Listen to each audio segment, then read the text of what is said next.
નમસ્કાર ખેડૂત મિત્રો, આજે આપણે આ તલનો પાક જોઈ રહ્યા છે.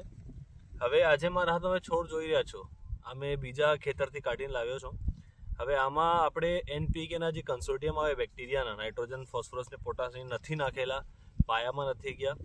અને આજે તમે જોઈ રહ્યા છો પાક સામે, આમાં જે છે NPKના પેલા બધા કન્સોર્ટિયમ ગયા છે બરાબર.